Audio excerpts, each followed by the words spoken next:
Welcome to Wilder Wolves Hall of Fame Mode Fandom. My name is Wilder Adams, and today's episode I am joined by Jackson Gilroy, who's an up-and-coming sports media influencer. I'm not sure if you guys have seen him before on social media. I'm sure many of you have, but he's got dude, you're one of the funniest dudes on social media right now, and your takes are absolutely fantastic. And he's a Minnesota sports fan, by the way, so that connection is what's brought him on the show. So, Jackson, man, how have you been? Good, man. Thrilled to be here. Yeah, man, I'm thrilled to have you, dude. I see the little mic shake right now. You crack me up, man, on social media, by the way. Anytime I'm on TikTok, man, the first thing that comes up my phone is, do you understand what the Minnesota Timberwolves are doing today? It's awesome. Thank you, bro. Yeah. Yeah, dude, you crack me up, man. But yeah, so today, everybody, we're going to do, because there's nothing going on in August, really, we're going to do a duo ranking. So the way we're going to do it is Anthony Edwards and LaMelo Ball. We are going to compare our star duo to basically every team in the NBA and figure out where we rank them going into the 2026-27 season. We're also going to talk about some Jonathan Kuminga a little bit. I just pray that this Kuminga stuff is over eventually. I'm kind of getting sick of it, frankly. It's like going way longer than the LeBron stuff at this point. And then we're going to close out by talking about some hot takes that Jackson has coming into the show, because I can't have you on, man, and not ask for your hot takes, man. So, yeah man. Bro, we got some good ones, some spicy ones. Got some spicy ones. Oh, my gosh. Yeah, we need this, man. Just something to talk about in late August. And by the way, other thing, I guess, happened with the team. New owners last week. Mark Stad is now the primary owner of the Minnesota Timberwolves. It's not going to be the main topic, everybody, today, but just what were your thoughts when you saw that? Completely blindsided. I mean, I thought we had this whole ownership group completely figured out. Everything was running perfectly, and all of a sudden I wake up to a Shams alert that we sold the team. So I saw all those guys down in Las Vegas, as did you, and everything looked normal. You would have never thought that they were trying to sell the team. But shout out to Mark Lowry. I mean, he made an absolute fortune, so can't get mad at him for that. No, man. I mean, if you can afford a sports team today, man, I mean, that is the most guaranteed, amazing investment you can make right now. Right. So, congrats to him. The team got initially sold for a $1.5 billion valuation, now 4.5, so literally triple. And, initially, I was like, what the heck's going on? Because, like you said, I've kind of thought this is it for the next handful of years. And then I see a new name owned, and I'm like, holy crap, did we just sell this team to an outsider who could do something crazy, like try to move the team or try to do this, do that? And thank goodness. I mean, Mark Stad, he's been behind the scenes much more than a guy like Michael Bloomberg, who's way less of an investor into the organization than he is, but he's always been around the scenes. So I think that I didn't know who it was personally. I'd never heard of Mark Stad. So seeing that name, I would not have thought that he was even in the organization. I've never heard hintage of anything. So totally just a bombshell first thing in the morning, straight into panic mode. Yeah, man. And for me, I've kind of said this with the ownership: keep the team in Minnesota, stay out of the way, out of basketball management decision-making, keep Tim Connolly, right, and just continue to expand the team, get it a new stadium, and continue to elevate the brand of the organization. That's all I want an owner for. So I think it's actually, I was thinking about this, I think it's kind of a good sign that he hasn't been in front of the curtains very often, because that would suggest better chance that he's going to stay out of the way in terms of basketball decision-making and things like that, if that's been his instinct this entire time, right? And his wife, Elisa, is going to be the governor, so he's still focused on his investment company and everything like that, man. So, and Mark Lowry is still going to be a part of the equation. I think he dropped down to number 3, and then Mark Stad went to 1, and A-Rod, I think, bought a portion more, and they're just they swapped 3 and 1 essentially. So Mark Lowry will still be there, which is exciting because, I mean, at least it's nice to have some deep pockets in your ownership group, no doubt. So, yeah, man. And like I said, I mean, I think that familiarity is going to be critical. I think the fact that isn't a whole new outsider, I think, we'll see. You never know until the new owners have like the keys to the car. You never really know until that happens. But to me, we'll do more episodes about this in the future, guys. But I just think that usually your pattern behavior when you enter a room tends to be consistent when you're at the front. So I'd be shocked if you pull like a Matt Ishbia, then try to like run the team and do all this. And even if you wanted to, man, we have no draft picks. So right, do that. So yeah, man. Yeah, we're going to get more into that in the future, guys, as we figure out more topics in September. But make sure to subscribe to Wild the Wolves podcast for more fun episodes, for more fan-oriented content, and amazing just people on the show like Jackson, man. We try to make sure the show gets a flavor of basically everybody in the fan base. So thank you all so much for watching, man. And let's just get right into it, man. All right, let's get right into it. So the way we're doing this dual ranking, everybody, I have a list, and some of it is perception, right? For example, the 76ers, you can debate what the actual do is. Is it Maxey and Embiid? Is it LeBron and Embiid? Is it LeBron and Brown? You can mix match it. I mix matched it in my own order, so just make that clear.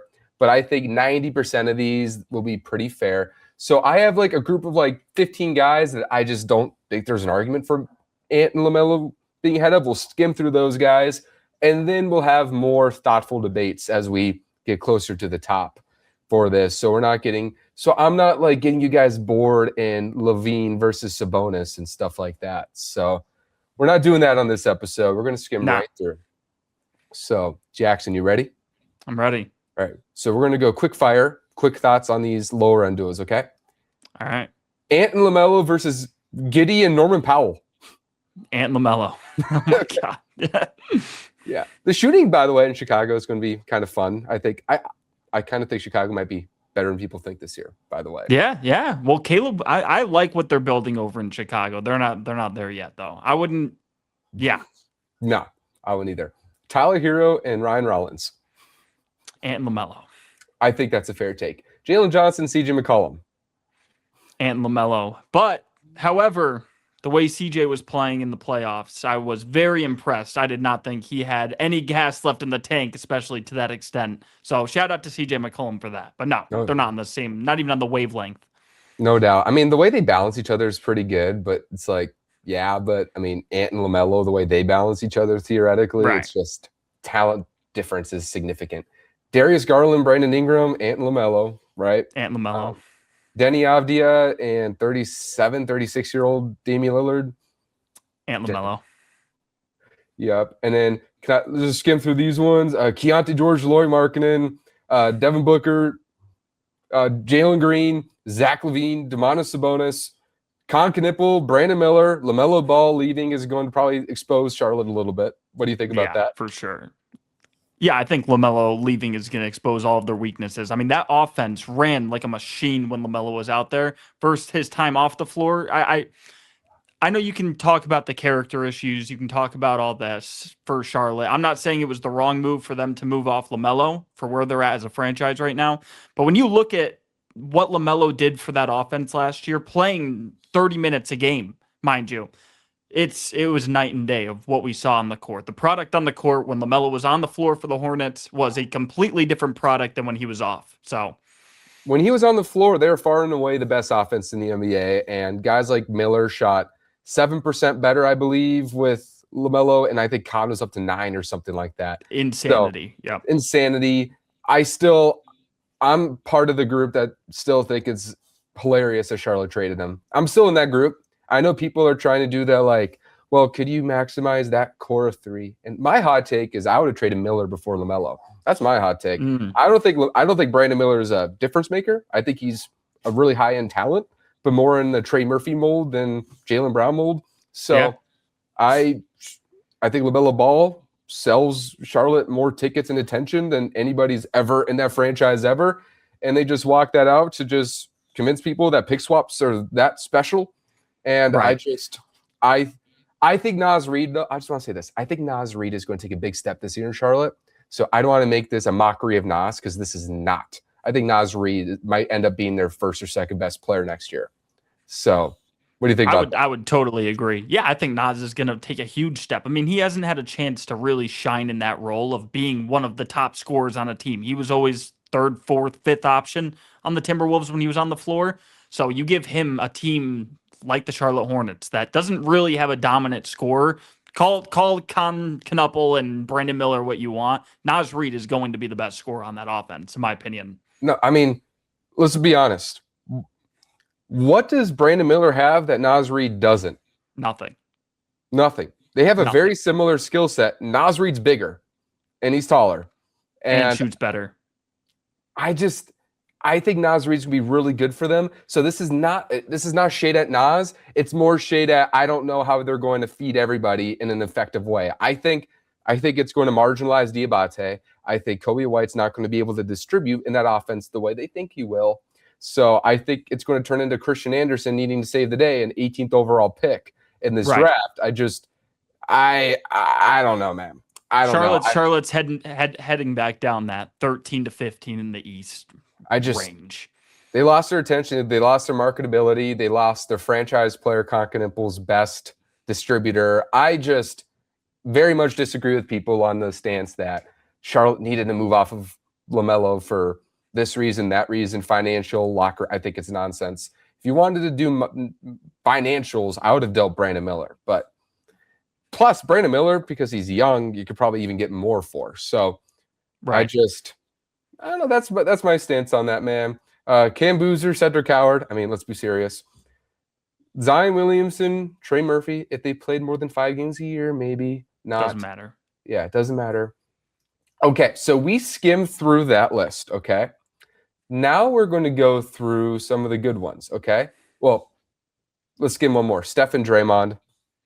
Yeah, get them out of here.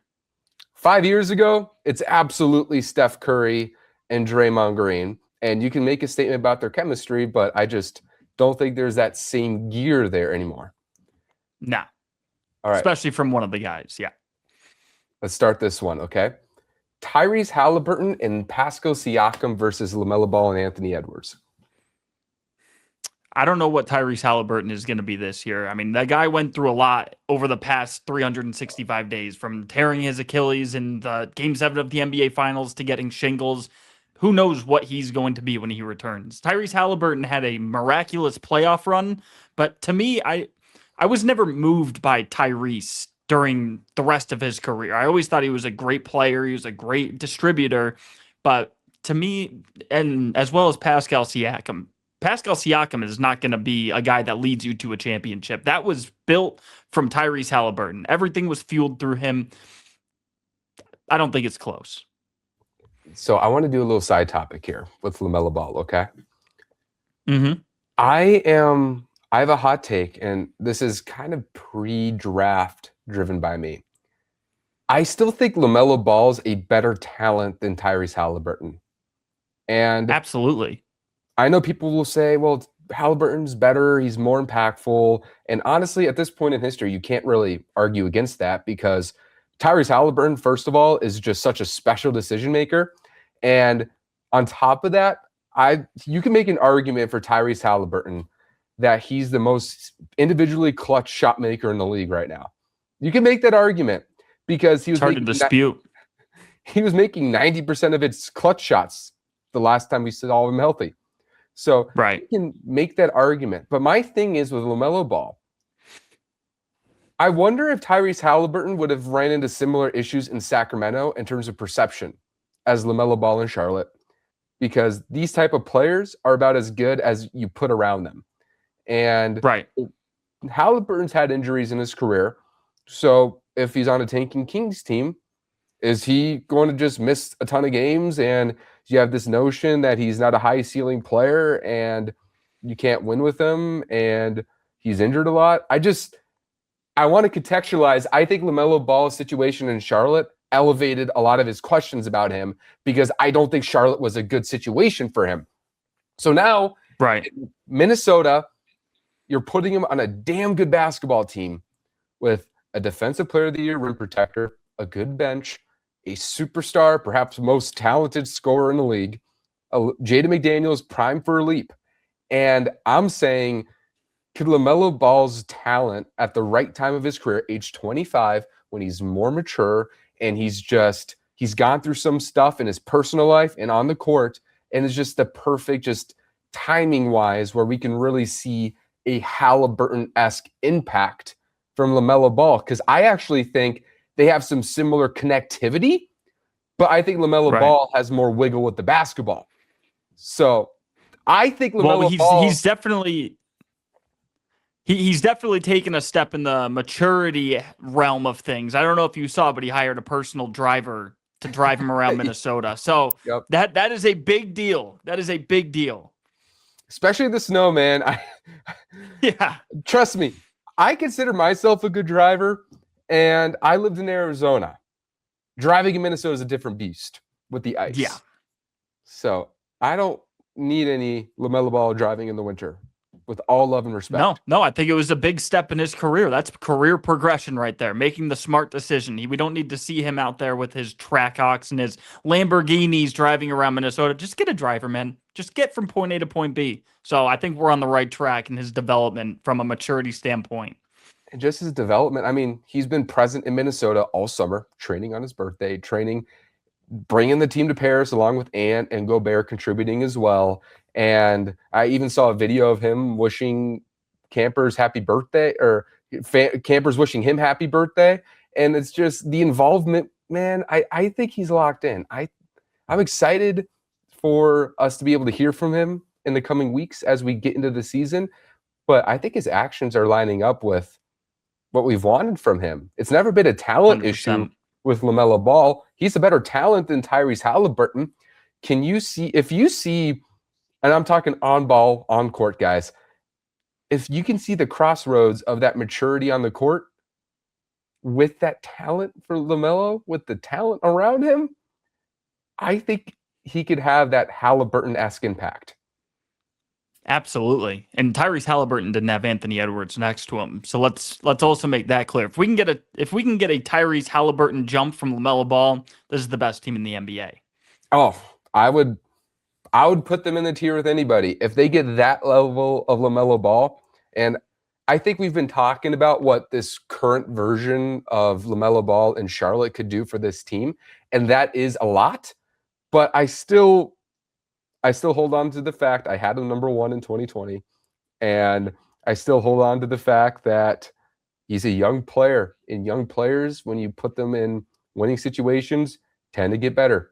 They just do. Yep. So if you're getting a better version of LaMelo Ball on a team that is more, I think, complimentary of his skill set, even so, than Charlotte, come on now.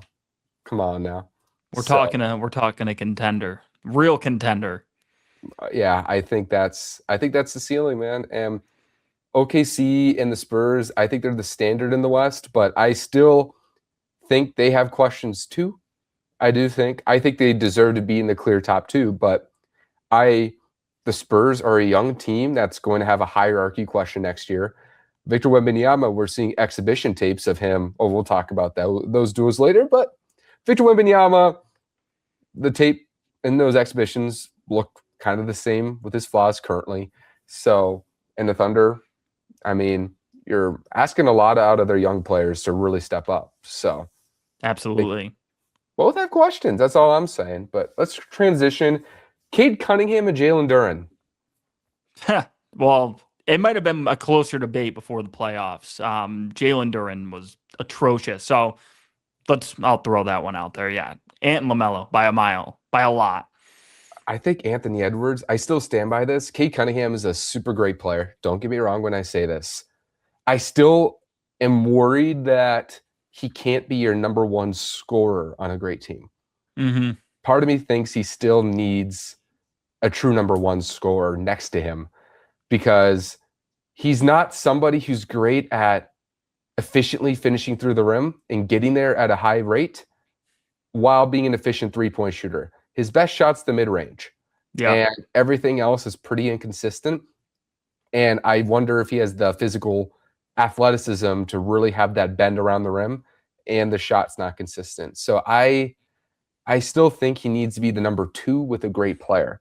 And that I don't ever see Cade being the main focal point of a championship team. They had a great year last year in the East, but it's the Eastern Conference. They got to the playoffs and they were exposed. So I don't think Cade could ever do it. and Anthony Edwards, you could say he needs to get better as a playmaker and defender. And I agree. I think he needs to become really good at one of those two to be a championship number one. I think more likely defensively.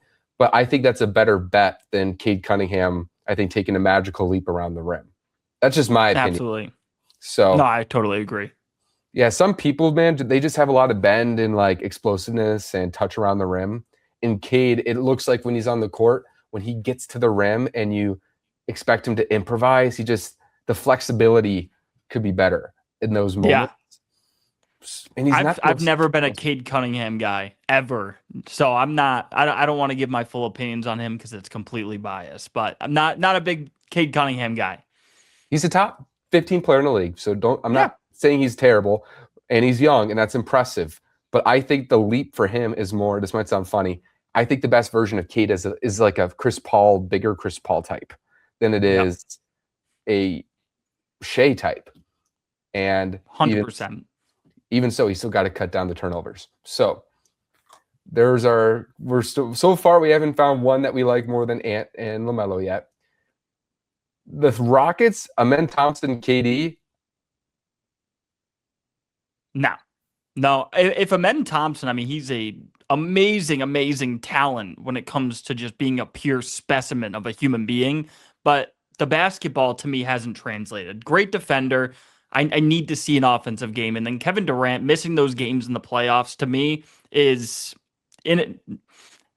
Them losing that Lakers series was completely inexcusable. So I don't think that you could have a shorthanded Timberwolves team beat the Denver Nuggets, who in my opinion were clearly a better team than the Lakers. So I don't think that it's fair to even put them in the same category with how old is KD now? 38, a 38-year-old Kevin Durant. Yeah, and I still see more videotapes of Kevin Durant training with other teams' young players than his own. Right. So that's bizarre to me. And I agree with you on KD. I don't think he's going to be a number one on a championship team guy ever again. As great as he is still, because he's still one of the greatest post 36-year-old players we've ever seen. And I honestly think, man, Amen Thompson is one of my breakout candidates this year. Because I think people overplay his development in terms of, it sounds like if you hear from an outside perspective, he's almost stagnating. And I don't think that's true. I think he's gotten better every year.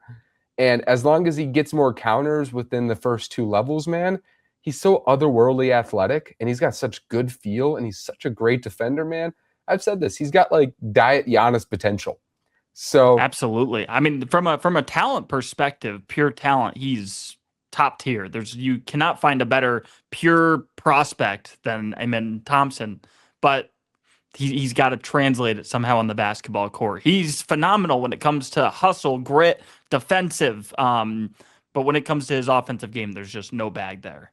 And that's a reason why I would not pick him over Ant.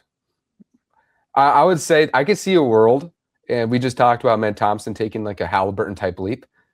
I could see Amen Thompson and LaMelo Ball being a good debate this year because I think Thompson's going to take a big leap too.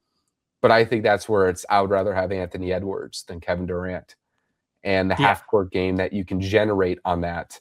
So, and the way they complement each other. We haven't seen Thompson and KD fully complement each other to the point where the Rockets are hell-bent on having Fred VanVleet back to run things. Right. LaMelo is that point guard in this team as the dual star. So, okay. Now we have Donovan Mitchell and James Harden. No. I think if you put Donovan Mitchell and Evan Mobley, it actually makes it a better comparison. But no, and Donovan Mitchell is phenomenal. Don't get me wrong. Donovan Mitchell is phenomenal. But we've seen Anthony Edwards take over games. We saw it 1 year from Donovan Mitchell in my opinion, pretty weak East. James Harden's not the same player anymore. Let's be completely honest with ourselves. He's a liability. He's a liability defensively, and he doesn't have that extra gear. I I would take LaMelo and Ant personally. My thing with Donovan Mitchell, I think aesthetically he's one of my 5 or so favorite players in the league to watch. He's just everything he does just looks so coordinated and smooth and everything. So he's unbelievable, and I think he's one of the top 10 or so scorers in the game. He's that good, and I love those things about Donovan Mitchell. My question for that tandem in totality is still late in games, because every time I watch the Cavaliers, there's something missing late in games. And I think Donovan Mitchell, even in the playoffs, when he had those huge playoff numbers early in his career with Utah, he would put up great first 3 quarters, and in the fourth quarter, you're like, where's Donovan Mitchell? Anthony Edwards is kind of the opposite, where he's kind of a first and fourth quarter guy, and Mitchell is more of a second, third quarter guy. So I think Ant just being a better talent, but also those late game clutch shot making moments, I would take Ant over Mitchell, because I think he's got more of that instinct and talent. So, and sometimes you have to look past the box scores of stuff. Point per game, whatever you wanna compare them with. You have to look at things like that. Is he that dude when the team needs him to be that dude? And so far in Anthony Edwards' career, when he's healthy, he has been that dude when we need him most. Donovan Mitchell, you can't say the same. To me, Anthony Edwards is the better player. He's better overall. I would rather have him on my basketball team than Donovan Mitchell. Yeah, I would agree with that. And honestly, though, I still think Detroit or Cleveland's going to be pretty nasty next year. I want to give James Harden a shout out, by the way, because James Harden taking less money to bring Peyton Watson in, I think, is a good look on him. 3 years, 97 for James Harden's a good deal. And I know people will say, what? How is that a good deal? That's a lot of money. James Harden could probably get 40 if he wanted to. He's still really good. So 3 years, 97 is very manageable, even at this stage of Harden's career, in my opinion. So I'll give Harden some props there. I still think they're going to be ridiculously talented, and you can make an argument that Mitchell will lead the East in scoring. He can put up numbers that way. So they've got to put it. They have to put it all together. I mean, it's getting to a point where they've been together for long enough. This whole core has been together long enough. People want to consider Mobley a top 15 player in the NBA. I've genuinely heard people say that he's a top 15 guy. They need to show it. It's getting to a point where I'm sick of hearing about the Cavs. I need the Cavs to go produce on the basketball court. I think the bigger question ends up becoming, would you rather have Ant, LaMelo, Jaden, or Harden, Mobley, and Harden, Mitchell, Mobley as a trio? Like, those trios I think are really close, because Mobley's more proven than Jaden. I think Jaden has another gear to get to a near Mobley level.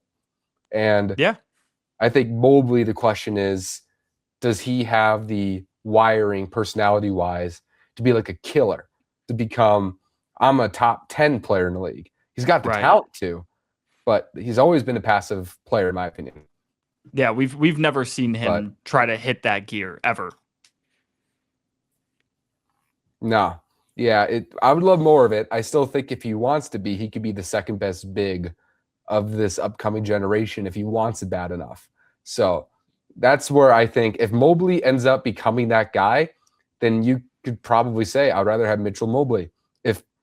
If Ant and LaMelo stagnate a little bit and Mobley and Mitchell kind of maximize their ability, that's when it becomes really close. But I still think LaMelo in this ecosystem is almost a better bet to take that next step, because it's a new environment for him compared to Mobley, where it's more of the same. So absolutely, it's no doubt. Okay, now this is an interesting one. This one, in my opinion, it's really fascinating.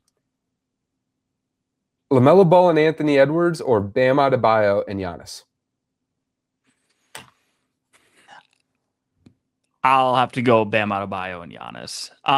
There's a different switch to Giannis's game. Giannis is genuinely a top 5 player in the NBA when he's healthy, and I still think at this age you can still call him that confidently. Giannis can absolutely take over his game, whether it's on offense or defense, and he'll pick one. When the team needs him to win games, if you put a competitive team around him, he'll go win you games. And I think the Heat have done a good job of putting guys around him that they will be competitive. I still don't think they're a contender by any means. But Bam Adebayo, he's the LaMelo Ball of centers. in my opinion, because you see the potential, you see the flashes. The guy scored 83 points in a game, but he doesn't do it on a consistent basis. So if he could put it all together and he could string together good seasons consistently, then we're having a conversation about one of the better duos that we've seen in quite some time. Yeah, no doubt. Here's my thing. I think if I had to pick offensively, I would pick Ant and LaMelo because I think that their natural synergy offensively is just going to be so much more natural than Miami because it's a great playmaker, 3-level scorer next to the premier 3-level scorer in the league. It just fits with each other. There's going to be spacing questions in Miami with Giannis and Bam both liking the same spots. So that's where I think if Ant and LaMelo surpass this duo next season, it's because that synergy is everything we said it would be, but they also take a step defensively because I would take Giannis and Bam by a hair at this point for 2 reasons. Number one, defensively. I know I'm going to get B+ to A- offense from Giannis and Bam as a tandem, but I know I'm getting A+ defense from those guys. Right. So the two-way impact those two have, the finals experience that both have, I think a physicality and playoff reliance standpoint as well, you have to pick those two as well because we've seen them last in 4 playoff series before. We haven't seen that from LaMelo or Anthony Edwards, by the way, because Ant at this point of his career, once you get to the conference finals, he's kind of gotten burnt out. I think, in my opinion, I think that's not a big concern because Anthony Edwards, it's more of a learning how to pace yourself in the postseason and take care of yourself once you get to that point of the playoffs from a physical and mental standpoint. I think a lot of that comes with age. So I'm not worried about Ant in that way. LaMelo's a wait and see. Bam and Giannis, we know they can really just be special for 4 playoff series. I still think there's a world where the spacing doesn't work, but I'm not going to bet on that being the issue because both are still really versatile. Absolutely. No, I agree. Yep. So that's the first one. So far, guys, we've gone through 18 duels and we've only seen one ahead of Ant and LaMelo. Now, this is where things get really interesting, okay? Okay. Ant and LaMelo or Luka and Reaves? Ant LaMelo. I'll take Anthony Edwards as a player. I'll probably get killed for this, but I will take Anthony Edwards over Luka Doncic any day of the week just because it's the work ethic. It is the intensity that he brings to a game. And I'm not saying Luka's not intense. We saw how he was after he hit the shot in, game 3-2 over Gobert in the Western Conference Finals. I'm not saying Luka does not have that switch that he can flip, but Anthony Edwards, when it comes to dominating a basketball game, in my opinion, you're not going to worry on the defensive side of the ball. If you tell Anthony Edwards, go guard their best player, he's going to go guard their best player, and he's going to give 100% effort when the game matters. We've seen him get passive at times in regular season, stuff like that. But if I'm truly wanting to go win a basketball game, when you talk about putting it together an entire game, I'll take Anthony Edwards over Luka. And then to me, LaMelo Ball is worlds ahead of Austin Reaves. Okay, so this is interesting because I actually think this one's closer than people think. And this is because I think I'm higher on the Lakers and Luka and Reaves than I think most are. Have you seen Luka Doncic this summer, by the way? I have. So we're gonna see what a post. He's had some issues with his ex baby mama, whatever you want to call it. Seems like it's motivated him a little bit. So I am concerned. It looks like he's dropped 40 pounds, 50 pounds.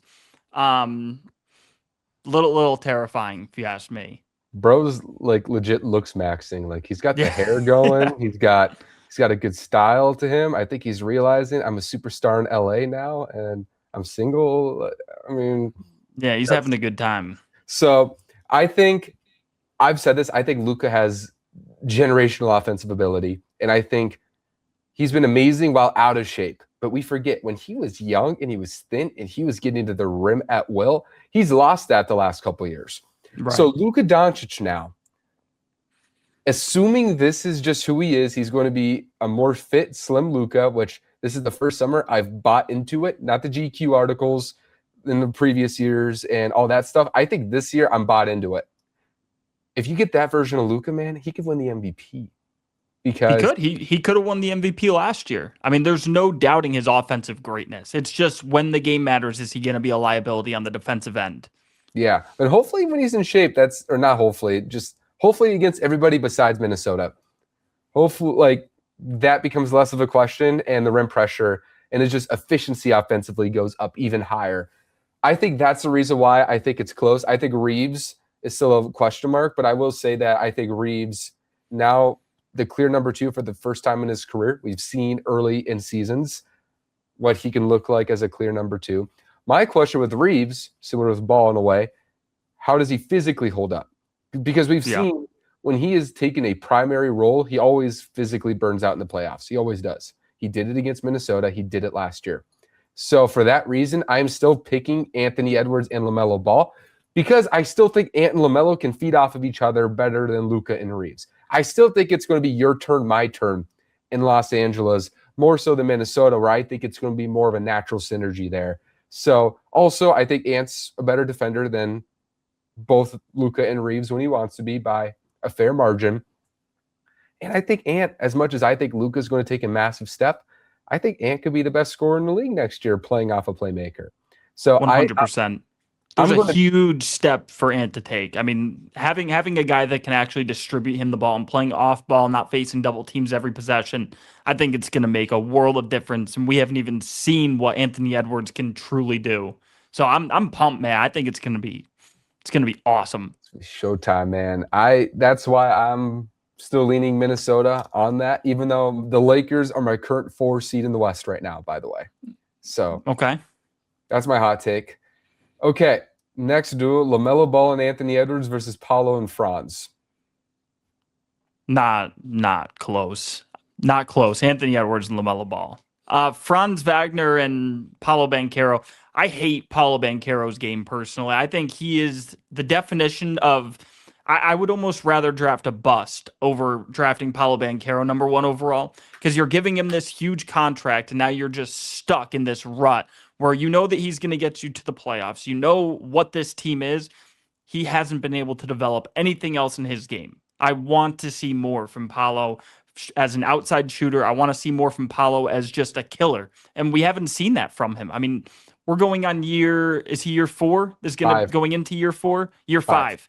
And we're still having these conversations. So to me, it almost feels like a healthier Zion in a sense from how they're built and just how he plays basketball. I want to see more from Paolo as an actual number 1 scorer on a basketball team. You'll laugh when you hear this. Paolo Banchero reminds me of like a blend of Andrew Wiggins and Julius Randle. Because yeah, that's good. Yeah. Because what you're talking about right now, the number 1 pick who's just good enough to make you hope for a max contract, but not that great, actually, that's the Andrew Wiggins pill. That's what Minnesota did. Look me right in the eye and tell me you'll sign that extension, right? So there's that. And he kind of has a Randall kind of physical game where he might make some weird decisions as a jump shooter as well and not be efficient. And his playoff efficiency is fully dependent on whether he's making jumpers or not. I'm not a big Paolo guy. I'm a big Franz guy. I'm a big Franz guy. I think he should be the franchise player. And I think that I think they're going to trade one of those 2 this year. And I just want to say, don't give Nikola Jokic Franz Wagner. That's all I'm going to say. That would get weird. Don't give Nikola Jokic Franz Wagner because if they do a Jamal Murray and stuff for Franz, I'm telling you. But yeah, I just think the redundance between those 2 and not either of them being an established superstar, it's pretty big gap. All right. Close to home. Ant and LaMelo versus Brunson and KAT. Can't go against Brunson and KAT, unfortunately. Respect the champs. They respect the champs. I don't even have a debate for this one. They went out there and they kicked the crap out of the Spurs. Not kicked the crap out of the Spurs, but kicked the crap out of the Spurs when they needed to go make winning basketball plays. That's exactly what they did. And I don't care from a talent standpoint. I can make any argument I want from a talent standpoint. They're the champs. Yeah, Yeah, that's all that matters. We have never done that. So there's no debate from me on Ant and LaMelo on that. I agree. I will say, I think the Knicks, they connect with my Timberwolves spirit because they thought their championship was impossible. And you talk to Knicks fans, and they're like, I'm just as surprised as you are. I don't know what I'm doing. Right? So I want to honor that and give that love.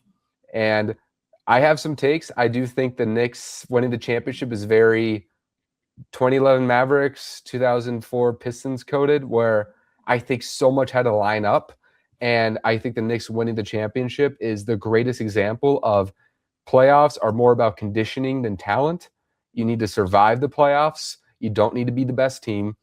And I just look at the Knicks playoff series. I don't think they were the best team in the league. I think they were the best team at the right time, while you had teams like the Thunder, injured, Spurs, immature, and emotional roller coaster game 7, East the joke. I think it lined up for them, but like, who cares?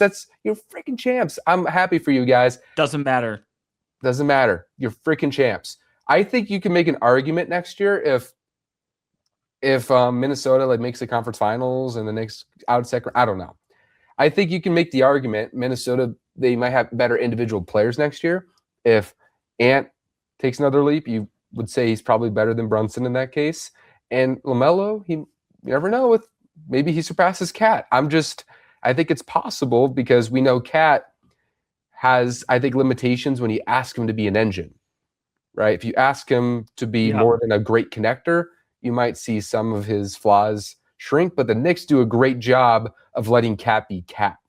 And that's why they won a championship. And that's why he's a championship caliber big. So I'm going to give them their respect because they deserve it. I'll give Brunson. I don't want to give my full thoughts on this because, again, respecting the champs. But when you look at the Knicks roster, that's a really good starting 5, and they've got a really good roster. Mm-hmm. I wouldn't say it was just KAT and Brunson that led them to a championship. I would say OG, that there bro. were a lot of other correct. OG, you don't have OG, you're probably not champs right now. But we'll give them the respect. Yeah, I think give them the respect. Gotta respect them. And like, man, is there not a better human to win a championship than KAT, bro? Like, I agree. Yeah, I mean, I was honestly, when it happened, I was more upset about it than I was happy for him. But now that I can take a step back, take the emotions out, I'm very happy for KAT, and there's nobody that deserves it more. But between the Sam Darnold stuff and between the KAT stuff, it was definitely a why does this only happen to us thing. Only Minnesota. Yeah. By the way, some damn people on the internet were saying KAT is a loser, Darnold's a loser, and then they went somewhere else, and it was like, Minnesota, you guys are idiots. It's like, yeah, now we're the losers, right? Yeah. Well, we had these guys had generational meltdowns for Minnesota. Sam Darnold's last 2 games as a Viking were some of the worst quarterback play you'll see anywhere. I mean, the guy in the week 18 against the Lions, when we had a chance to go be the number 1 seed and truly be a contender. If you win that game, you get a bye the next week, and now you're playing to go to an NFC championship. Mm-hmm. Sam Darnold was looking at wide open receivers. Sorry, I know this is totally off topic from Timberwolves, but we're watching a generational meltdown on the football field. Same with Karl-Anthony Towns. We had years of Karl-Anthony Towns going up and putting stinkers in the playoffs. So in hindsight, it's 2020, but it's hard to argue the moves at the time. I agreed with both moves at the time and can sit here confidently and say I was wrong. And you can also make the argument that KAT had to win a championship in a different city, because when you're in a different city, there's less of that, I need to be the guy, I need to be a franchise guy. KAT could take a step back in the game 6 and score 2 points, and it didn't matter. Yep. So I think with both of those guys, a lot of it was just going to the perfect place, where Darnold went to like a well-oiled machine, went right into it, and then KAT went to a team in which their superstar was making $90 million less than he should. So I think it was a lot of great roster construction. It doesn't take away from them, but I think if we're doing the why does this happen to us, why couldn't they do it here? I'm not sure if they could do it here. So, right. All right. So let's go to the next one, all right? Ant and LaMelo versus Cooper, Flagg, and Kyrie. Ant and LaMelo. At this point, Kyrie, amazing player. I don't know what he can be at this point in his career as a defender. Interested to see how he comes off the injury. I think Cooper Flagg has potential to be a big time player in the league. He's not there yet. We saw the flashes. We saw what he can be. I'm not ready to crown Cooper Flagg as the next NBA superstar yet. Kyrie Irving is 36 years old. I would actually take LaMelo at this point over Kyrie Irving. Hot take. But I would rather see what LaMelo Ball can do in a new situation at 25 years old than bring in a Kyrie Irving that's 36. Off an ACL. Off an ACL. Exactly. I don't think that's a hot take. So I agree. I think it's a no-brainer. I think Cooper Flagg's phenomenal, and I think he's going to be phenomenal. It's still a second-year player who's going to be 20. He's right. Younger than Beringer, guys. So I think he's going to be really good, but kind of like year two Ant, it's going to be, are you a top 25 guy now, maybe? Top 30-ish guy? Kind of like when Ant did his second year, more so than, all right, him by himself next to Ant, same caliber. It won't be that way. And that's fine. And Kyrie, like you said, and also just the playmaking gap, I just think the way Ant and LaMelo will feed off each other. That's the theme of my episode today, guys. I think Ant and LaMelo, giving Ant a legit top 5 passer in the game, I think it's so exciting. And just the idea of Ant being able to get the ball, not only in areas he hasn't been to before, but in areas the majority of the league can't get to. That's what I'm really excited about. So, yeah, I think this is a no-brainer. Ant and LaMelo versus Tatum and PG. Ant and LaMelo. I'll take Anthony Edwards over Jason Tatum any day, especially a Jason Tatum coming off an Achilles injury. Hot, call it what you want, hot take. The guy didn't even win finals MVP when they won the finals. Not a Jason Tatum guy at all, especially not a Paul George guy at this point in his career. I think it's a no-brainer. I'll take that back. I was gonna say I'll take LaMelo over Tatum. I won't go that far. Not a Tatum guy. Yeah, I'll slow down a little bit on that. But I don't think this one I consider close. Paul George at this point in his career should really be a fourth option. We're not talking about guys in the same tier at all. Yeah, I agree. I think I'm a little more lukewarm on Paul George as well. I think we all know that's a really bad contract. And I think as a third, fourth best player, you're going to have a pretty phenomenal version of him, just efficiency-wise. But I think he's more in that Bridges type tier at this point of his career than he's a second star. And it'll be the first year in a long time Boston's going to be missing a second star. So that's going to be a big thing to follow this year. Next one, all right. Ant and LaMelo versus SGA and J-Dub. Well, you got to go J-Dub and SGA. Again, they're champs. They kicked the crap out of us when in the Western Conference Finals. Shea's, hard to argue, is the best player in the NBA. If you want to set aside Victor Wembanyama, I don't have much to debate on that, as much as it irks my soul, because I am not as high on J-Dub as a lot of people are. But again, I'll give them the respect. We have not proven to beat them this year, or until this year, where we will beat them. So I'm gonna stand still on that. But I do think that after this year, we'll be having a different conversation. I think that's fair, and I think when you play a duo like that, because I think J-Dub was the second best player on that championship team. I don't think it was Chet. I'm lower on Chet than most people. I think he's one of those people talk about Rudy Gobert being an offensive playoff dropper. I think Chet Holmgren is too. So it's hard to be high on Chet after what we saw from him. I mean, that was just a total meltdown. The team needs you to be there in Game 7. He just totally let Victor Wembanyama take his lunch. So yeah. I don't think that there's much debate for Chet in any type of top 25 regard to me. Yeah. I think he's a clear top 35, top 40 guy. He's just such a special defender, and he could space the floor, and he could do a little bit of everything in offense. My thing with Chet is always going to be your shot's too slow, man. You get to your spots too slow. And it usually works when you're playing in the regular season, when people aren't bumping you as much and they're not putting their biggest, longest defender on you. But when the playoffs come, and this is what we saw with Wemby, when he's guarded by somebody who has even more length, the slowness of his shot becomes even more apparent because Chet is not somebody who forces decisions. You saw that he knew his shot's too slow because he wouldn't get it off because he knew he would get blocked every time. That's why he took 2 shots in Game 7. It's because his shot is too damn slow. And in the playoffs, that's going to get exposed whether the defender has more length than you or it gets more physical, and that physicality gap kind of shrinks the length gap considering how slow his jump shot is. I think his shot's too slow. If he can take a one dribble pull up like KD and just pull up in gaps of defenses, it'd be a whole different ballpark. I would be saying that's a freaking top 10 player. But I agree. And if I was a Thunder fan, I would genuinely be worried about this Game 7 meltdown turning into a Ben Simmons, just afraid to do anything on the court. And you've already seen the best of Chet Holmgren. Like, I think that there is a possibility that could happen because he took a lot of flack online after that. And these players are online and they see these things, and it's going to be a hard thing to come back from. Is all I'll say. I think the Ben Simmons thing is so different because Ben Simmons had back injuries, and I know this as a guy with a bad back who has family members with bad backs.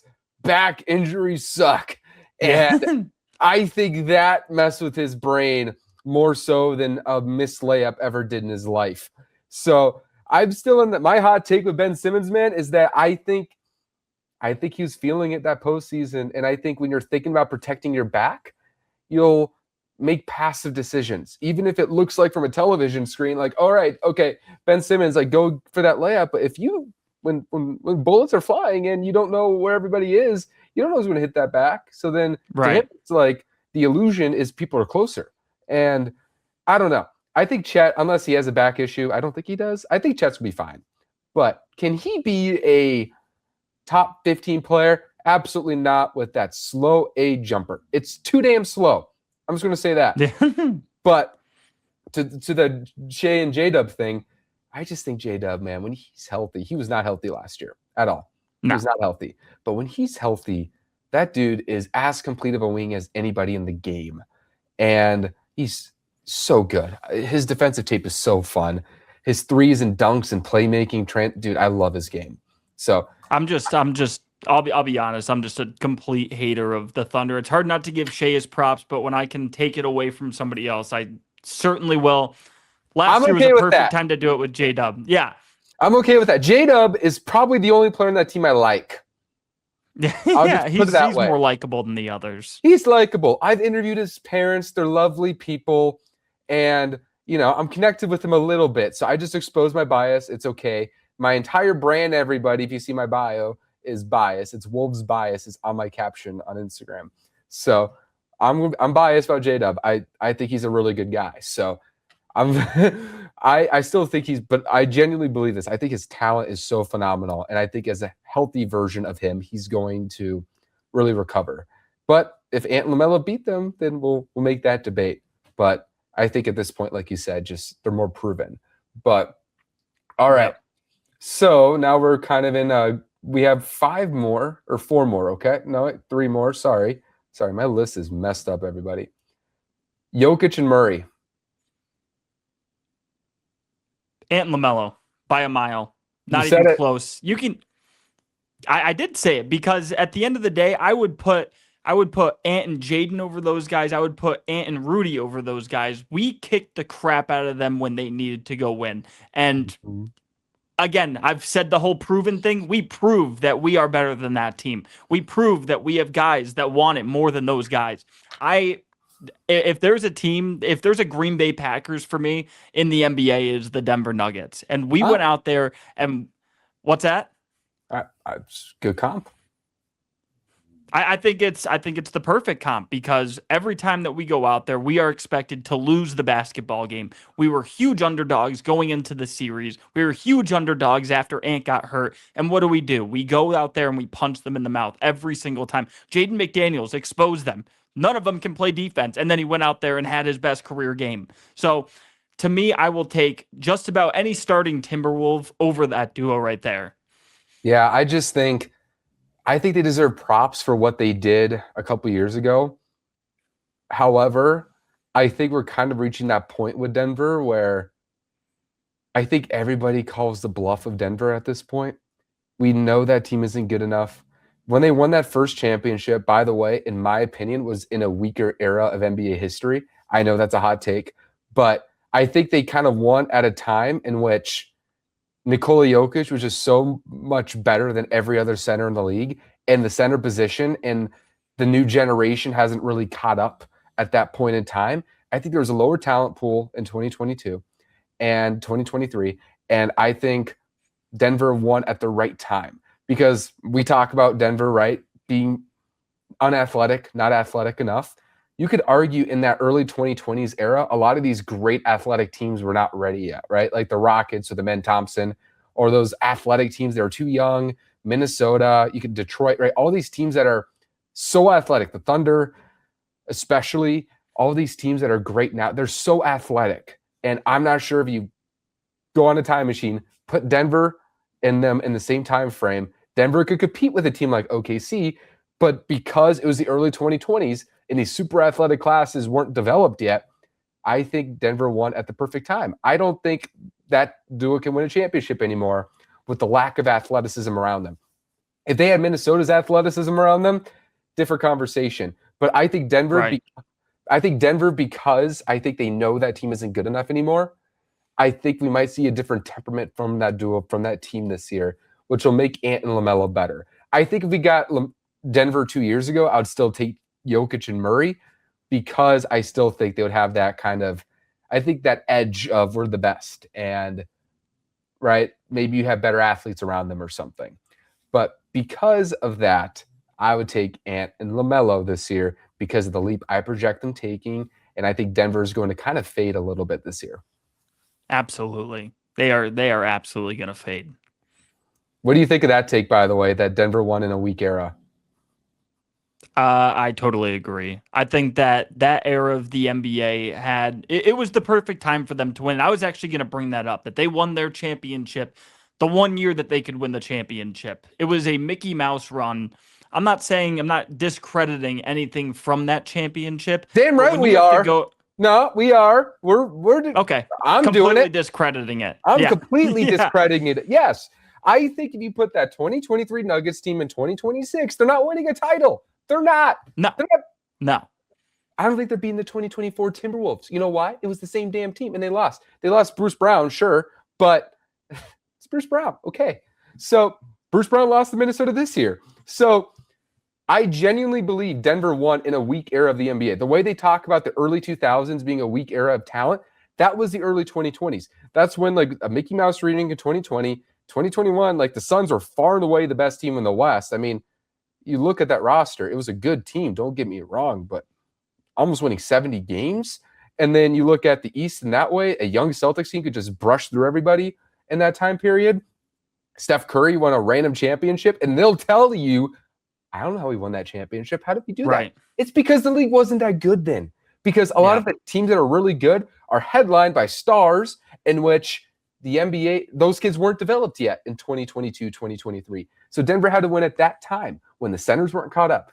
Chet wasn't ready. Wemby wasn't ready. All these super great. Ant wasn't ready. Ant wasn't ready. They won at the perfect time.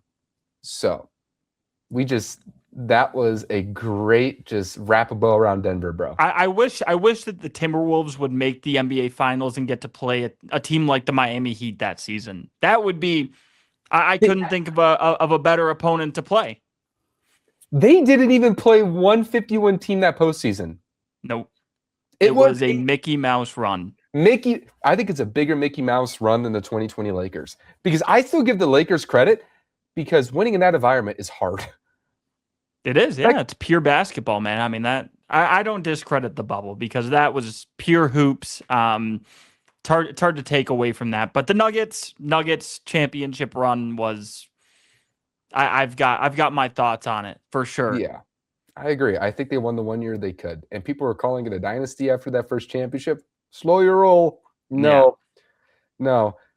Just athleticism in 2020 is what wins. You need to have a great depth of athleticism and versatility. and Denver just isn't athletic enough, and they don't have enough defensive-minded players. 2023, that didn't really matter, but 2026, it does. So, yep, absolutely. I would take Ant and LaMelo over Jokic and Murray. All right, so we have a couple more. Okay, this is an interesting one because I have odd opinions on this, okay? Wemby plus Harper / Castle. Who do you want to pick on that one for the duo? I'll take Castle. I'm a UConn guy, so we'll take Castle. Got some bias there. I think Victor Wembanyama is the king of the NBA. I think Victor Wembanyama can't stand the guy. I think he's actually a bit of a scum the way he played this playoffs. But when you put Victor Wembanyama on a basketball team, in my opinion, they are automatically raised to the highest pedigree. If you put Anthony Edwards on a basketball team, he's going to make him competitive, but just having him out there is not going to bring him to the level that Victor will. I think Castle he's a perfect role player for Victor Wembanyama. I think when you have guys that can attack the rim like that, you have scores, and you can put Harper in there. He just hasn't shown me enough yet. I haven't seen that level of Harper. I think he's going to be great, but we haven't seen that on a consistent enough basis.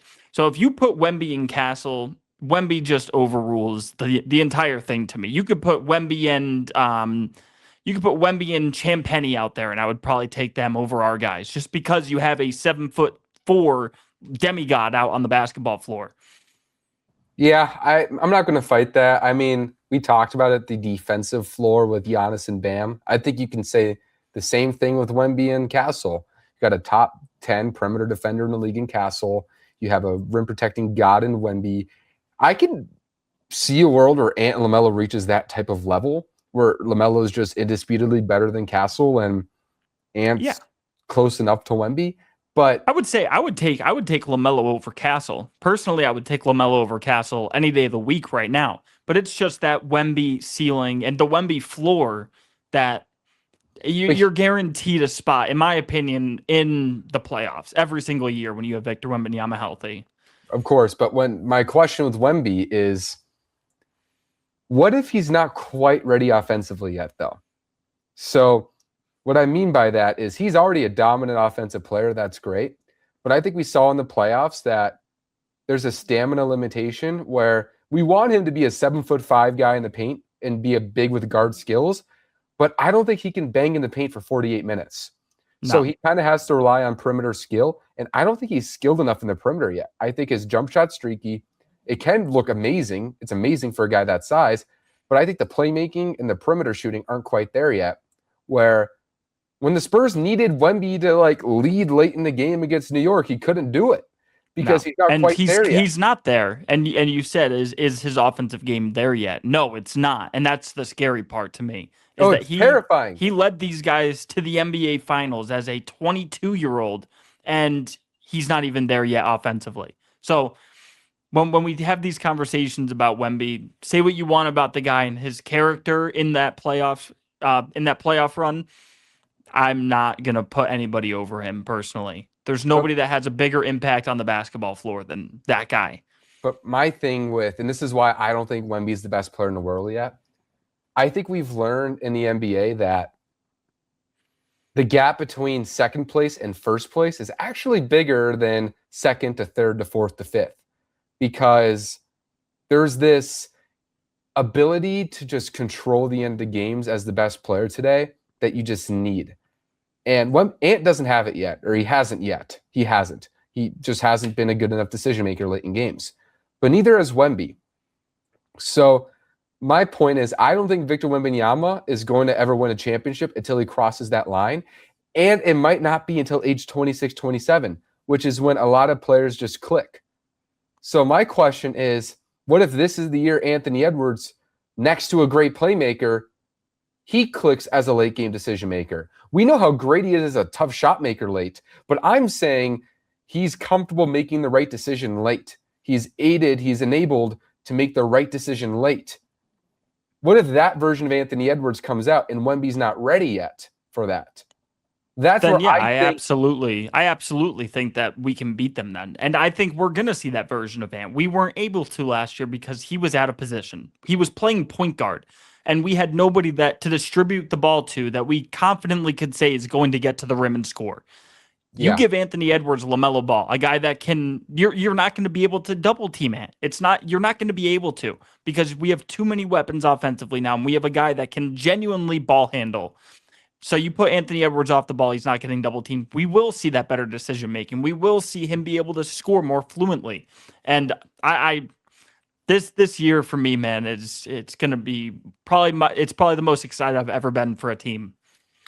I think the Spurs, if you compare the questions between Ant and LaMelo versus Wemby and Castle, I think Ant and LaMelo has more questions, but I also think that Ant and LaMelo have a better chance of being the best duo in the NBA than Wemby and Castle this season. Yeah. For that reason, I think Ant could cross a mark that Wemby won't be able to until he's around Ant's age right now. And people will say, oh, you're overreacting. You could take it next year. I just saw some wild tape against against Serbia that he's literally just whacking jump shots and like forcing passes. And I just think when you're that young, you need time. I don't care how talented you are.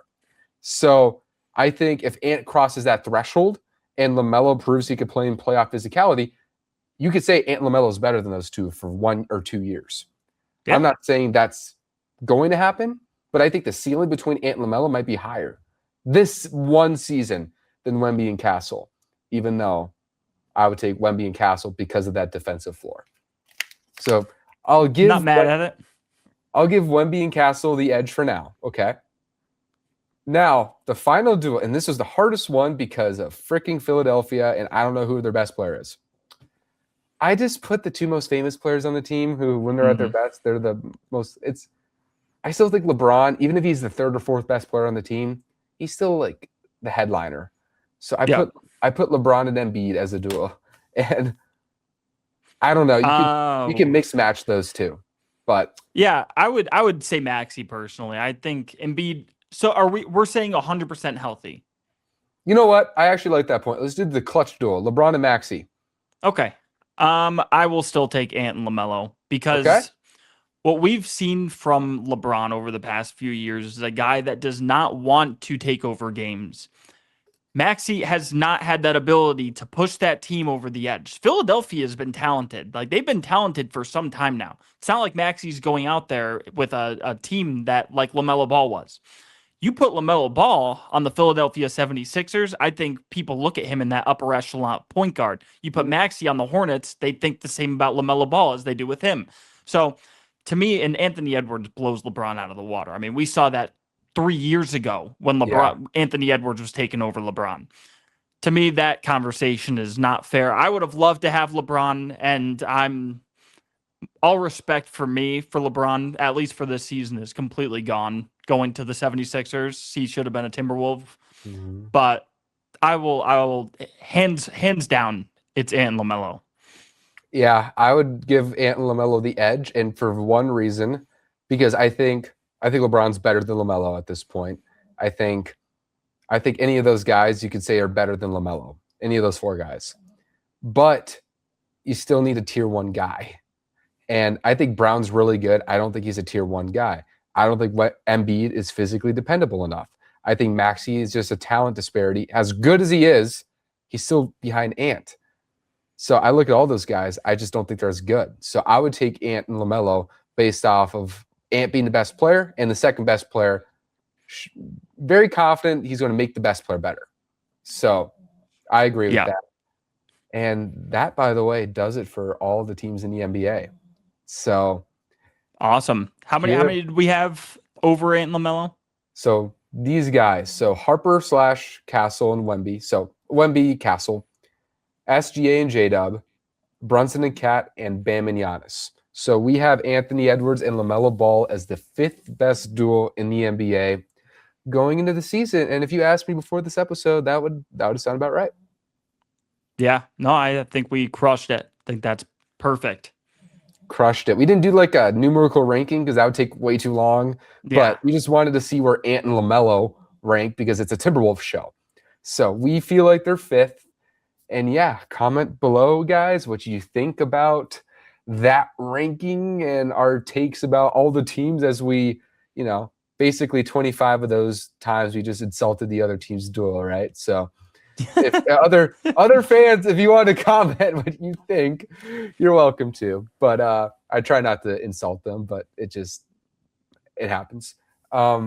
Yeah, so let's transition to the later part of the show. We're already an hour and 10 in, so we're not going to hold you guys way too long on this, but we have going on. I'm just going to ask you, man, because I'm sick as hell of the Jonathan Kuminga conversation at this point. It's way too long. We're approaching September. The state fair is this Thursday. I want to eat cookie dough fried and not worry about Jonathan Kuminga, but it looks like you can't have it all, right? So I want to ask you, man. So Jonathan Kuminga, now that Peyton Watson is with Cleveland, a lot of people speculates between LA and Minnesota now. And some people think if he's going to sign a minimum contract, he's going to go to Minnesota. The Lakers are more likely to do a sign and trade, but that doesn't mean Minnesota can't do a sign and trade. It's just more complicated, especially until Josh Green is eligible to be aggregated in a deal. But what do you think about Jonathan Kuminga to Minnesota? I do think it's going to happen. Wendy doesn't do this when he doesn't think that things are going to happen. And he made it very clear to watch out for Minnesota. I personally think it's the best fit for him. Now, does Minnesota need Jonathan Kuminga? I would say no. What I would really like to see is Minnesota play embrace the smaller mentality. We don't need to send Trey Lyles out there. I would love to see Jaden McDaniels play the 4. And I know Chris Finch is all against it. I would love that. I would love to see that starting roster, that starting lineup be LaMelo Ball, Anthony Edwards, Io, Jaden, and Rudy. That's personally what I would love to see. And if Jonathan Kuminga gets thrown in the mix, great. He plays the 4. But I don't think that we are looking at a guy that's going to win us a championship if we have him or if we don't. The guy's a below average 3-point shooter. He's a great player, and I think that on a team like the Timberwolves where he doesn't have to be a primary ball handler, he could reach that potential of a guy like, I like to use Champagnie because Champagnie was the perfect fit for that roster. I'm not saying he's the same 3-point shooter, but he could be an effort player for us that makes an impact in big games. And I think Kuminga would be a great pickup, and I think he will be because I think it's going to happen. But I don't think the Timberwolves are in any way, shape, or form dependent on this guy signing with the Timberwolves. Yeah, I agree. I don't think they need Jonathan Kuminga. I don't. Like you said, I've been a bigger proponent on the idea of small ball than most people because I think Jaden can play power forward because I think there's so much untapped with him as a roamer defensively and also as a role man who plays more within 18 feet offensively, which I think Jaden's most comfortable. I think he's a power forward. The question is, do you have enough point of attack depth out there? So I don't think you need Jonathan Kuminga for that reason. I think we're short of big. I think if Gobert or Bernier get hurt, you have a big question. So they do need to address that final roster spot for that reason. I don't think Zakarski's ready. So that's, I think, the question about power forward in that regard. But Jonathan Kuminga is, I think, a high upside swing. Minnesota is going to ask him to do something he's never been able to do in his career, something Golden State tried to make him do. Be a really good, connective, high-energy, quick decision maker who can be a lob threat, rim protector. Think of an Aaron Gordon type, right? He's never been that. The question is, in year 5, year 6 of his career, can he become that? And is he motivated to become that at this point as he tries to stay in the league? I think if you're getting that version of Jonathan Kuminga, that's big time. But there's also that world where is it Julius Randle? Is it a guy who doesn't know his role and can't accept it, right? D'Angelo Russell a few years ago, right? So there's that risk, but he's not going to sign a $30 million contract. I mean, I think his talent's so immense, and I think if you unlock it, you have a top-tier young core in the league. So if you get him, I'm willing to pull off a sign and trade for him. I'm not even thinking about the minimum because I don't think he's going to sign for the minimum because I don't think his agency will have the pride to do that. They have too much pride for that. So right. And I just got an alert from Shams. I thought we were about to get live on air Jonathan Kuminga to the Timberwolves. I can't think of anything else that Shams is tweeting about at this time of year, but it was Gorgeous Niang to the Warriors. That's a mockery, man. Yeah. That's trolling. Oh my, wait. I haven't seen that notification yet. Is it not loading? My internet's. Oh yeah, I just got it. You're right. Yeah. They just signed 3.9. Brandon Williams and Gorgeous Niang in the same day. Nice. But yeah, I think if Jonathan Kuminga comes to Minnesota, he has to do something that he's never been able to successfully do. But his talent level is so immense, and I think him next to LaMelo is so fun. I think the athleticism of this team, when you have a 6'7" point guard, Anthony Edwards, Jaden McDaniels, Jonathan Kuminga, Rudy Gobert, that is amazing. And absolutely. I think you're still embracing that smaller ball mentality with Kuminga on the floor as well. I mean, he's only 6'7". He's not a big 4. So, but he's to me, I strong. Yeah, most definitely. He's got a 6'11" wingspan, I think. So he's a big dude for sure. But you're not going to be towering over people with Jonathan Kuminga at the 4. Yeah, but also you could say, I mean, when you talk about before LaMelo came to Minnesota, everybody's wondering where the size is going to be. That's question. I think that's partially because the world doesn't know about Beringer yet. But also, I think people forget our guards were my height last year. Right. So you're actually just moving the size at the point guard position, and Jaden 6'11", you move him to the 4. I think we need more Braun on this team, but I don't think the size thing is as significant as people think. But if you get a Kuminga on this team on top of what we have, then there's no question about the size. Right. Yeah, it's a great addition for sure. Yeah, and I believe Josh Green, when he got to Minnesota, you couldn't aggregate him in a deal, which means you can't attach assets to him to trade him for 60 days. And I think around September 8th is when that gets uplifted. So I think if it's like September 6th or 7th and Jonathan Kuminga still hasn't made a decision, in my opinion, I'll be watching out for that, because I don't think Jonathan Kuminga is signing a minimum contract. I think I would be stunned, absolutely floored if he does. I think his agency will figure out something. So if it's September 6th, 7th, it might end up becoming a Josh Green something, and then Jonathan Kuminga comes in. That hypothetical makes a lot more sense. We'll get to that. We got hot takes next, right? Okay, you want to start that right away? Do you want to go right into the hot takes? All right, guys. So we're going to close out this episode with hot takes. 3 from Jackson, because I'll have my own hot takes episode as we get closer to training camp. But Jackson, he's not the extraordinaire on social media that he is if he didn't have hot takes. So Jackson, the floor is yours. Awesome. All right, so this was going to be number 3, but since we were just talking about it, this is going to be number 1. Dante DiVincenzo's $12.5 million salary will be moved before the trade deadline. I know Tim Conley has been loyal. I know Tim Conley's a great guy, but when you can see the vision in front of you, if we are not going to have Dante DiVincenzo this year, you got to think Anthony Edwards is pounding the table. Go get somebody that can make a difference on this basketball team.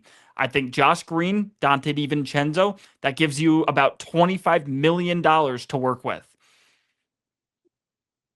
Can Tim Conley say no to that? I don't know. Yeah, I mean, it depends who, right? Who's in that $25 million range who is good enough? Because you're saying Josh Green plus Dante are going to get traded. Is that what you're saying? Yes. Okay, so we got to figure out like who's a $25 million caliber player who also is worth those two straight up, and you don't need to attach much draft capital unless you're using a Terrence Shannon as a sweetener. Then it becomes a bigger trade. So, yeah, is there any type of player you have in mind for that, or is that just the take? That's just the take. I think we're going to have to figure out what the weaknesses on the basketball team are going to be. I think it'll be closer to the trade deadline. I don't know if it'll be Kuminga. I think Dante DiVincenzo will not be on the Timberwolves after the trade deadline. Yeah, I can see that. I've always just said with the numbers, I mean, this team is Anthony Edwards around 30% of the cap, LaMelo Ball over 25% of the cap, and Ayo Dosunmu around 11-ish% of the cap, right? That adds to about approximately 66% of the cap. to 3 guards already. And if Right. Dante is going to get an extension this summer, and I'm sure, assuming he plays well, because I believe in that guy. So I think he's going to come back and play pretty well. He's probably going to ask for another 9-10% of the cap, if I had to guess. So that's going to be 75% to 4 guards. I mean, that's just roster balance doesn't make a lot of sense. So Right. I think somebody's going to have to go eventually. And the question is who. And I think Dante, considering who's been acquired / extended, I think there's a better chance than people think. But I also think Tim Connolly always says, thinking about the human element in trades, it's gross to trade people. Trading people is the worst. So Yeah, 100%. I think considering what Dante's gone through, it makes total sense why Minnesota's held on to that because of what he means to the team, but also just pure respect for what he provides the team, right? Because and let me tell you about Tim Conley. Me and you saw it firsthand in Las Vegas. I went up to Tim Conley in Las Vegas and plopped right down next to him and had a full conversation about this guy. He was asking about everything to do with my life, nothing about him. Great guy. And you can see in his heart that he does not want to make these big decisions and that he'll protect Dante. But if the right opportunity arises, who is he to say no when you have Anthony Edwards in his prime on your basketball team? Yeah, honestly, I think both Tim and Matt Lloyd, who's the GM, both of them, when I talked to them, they were just both very kind and just open people who you can talk to, and it's just two people talking, right? And, they're likable dudes. And, I would just assume those moves are hard to make. I respect those guys for being willing to make tough decisions, but it's hard, I'm sure. So, yeah, it'll be fascinating. I think Dante, if he's traded, which would make sense from a number standpoint, I would guess it's not for a while, maybe toward the deadline. So that's interesting. The Josh Green thing I'm looking out for. I think he's a solid player. But like I said, if Minnesota could aggregate a deal and land Kuminga in the next couple of weeks, I think you do it. So yeah, that's going to be something to watch out for. And we'll see. He might sign with the Lakers tomorrow, or the Lakers. I saw a report the Lakers are considering a sign and trade right now, or negotiating right now with Atlanta. So we'll see what happens with the Kuminga. But what's your next take? Next take is that Jaden McDaniels is going to finally make his leap, and he will average over 20 points per game this season. I love it. Tell me more. We've always wanted to see more from Jaden, and when Jaden is Jaden, he is that dude. He can be a killer. Jaden McDaniels has not done it on a consistent basis. I want to see Jaden go kill. Well, Julius Randle is off the basketball team now. LaMelo Ball is a great distributor, and Jaden McDaniels is a good three-point shooter. Last year he shot, I believe, 41%. You give Jaden the opportunities to go score, he will do it. He was one of the best mid-range shooters. I forget exactly what the percentage was, but it's within, I believe, 8 feet of the basket. He's one of the best mid-range shooters in the NBA. I mean, it was almost automatic. You watch him play and you see him throw up these lofted mid-range shots. It's like, yep, that's going in. Perfect. We need to see more from him. And I think this is going to be the year that Jaden McDaniels really expands his offensive game and he goes and attacks. I mean, we saw it when he has that mentality against Denver. He goes out there and he performs and he does exactly what he said he was going to do. I want to see that on a night-to-night basis from Jaden McDaniels this year, and I think he will. And I think that's what the goal will be, is over 20 points per game from Jaden this year. And I think he can do so because this is the first time Minnesota, I think, really has leaned into Jaden McDaniels. A lot of what was talked about when Tim Connolly was recently interviewed by John Kay was, we think Jaden's going to take a monster leap. And I think when you move off of front court guys who require him to need to space the floor for them, whether it's a Randall, whether it's a KAT, you're playing to Jaden McDaniels' strengths more, and then you get a playmaker in LaMelo Ball, and Jaden's probably going to be third in the team in minutes this year. He's going to be one of the most relied upon players on the team, and we are moving toward that the last 2 years, but the roster never screamed, all right, this is Jaden McDaniels' roster. It's always been Jaden McDaniels, make it work with these guys who are making max money. Right. There's none of that anymore at his position. So I agree. I think Jaden's going to have the best year of his career. It would not shock me if he's averaging nearly 20 points per game. I think he has that in his game. He's that special. And I'm hoping he could do that and get like a block a game as well. I want to see more roaming Jaden McDaniels because he's capable of that. So I love that prediction. Absolutely. Awesome. All right. And then, so the last one is the one I'm most confident in because I am so bought into this idea of Anthony Edwards and LaMelo Ball. I'm so bought into what they can bring to our basketball team on it from an offensive standpoint. So my last bold prediction is that LaMelo Ball and Anthony Edwards will both make an All-NBA team this season. Ooh, okay. Yeah. So I think Anthony Edwards has to be shooting for first team. We haven't seen it from him yet. He's got to go get it. And I think this will be the year. Last year, obviously, he gets screwed over with the games played and all that stuff. Yep. LaMelo Ball in this offense, I do not see a path where people don't consider him one of those top 3 point guards in the NBA.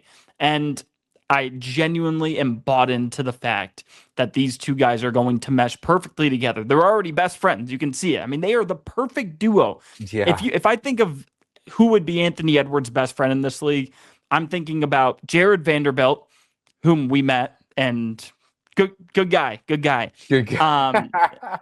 And LaMelo Ball.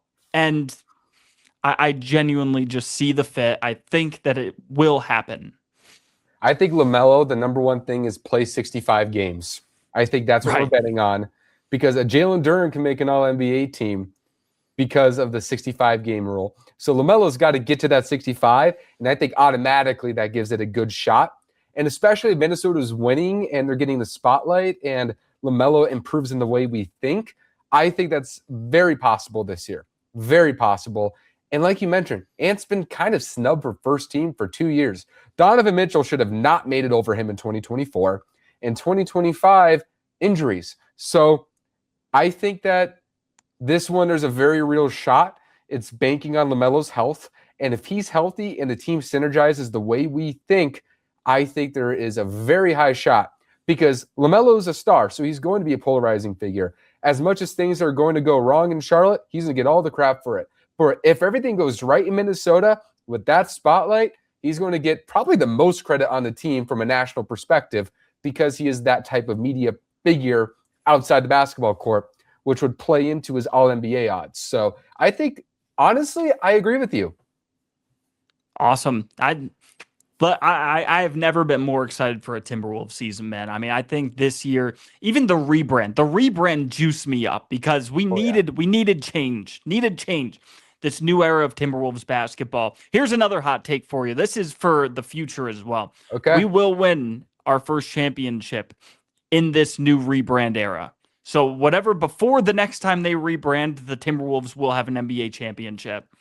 Let's go. Let's go. And by the way, everybody, we'll be right here if and when that happens. So I'm gonna go say more so when than Hell if. yeah. So yeah. we're going to be along this journey, man. So if you guys haven't subscribed, make sure to subscribe because it's going to be a journey throughout this LaMelo Ball tenure with those dope ass jerseys.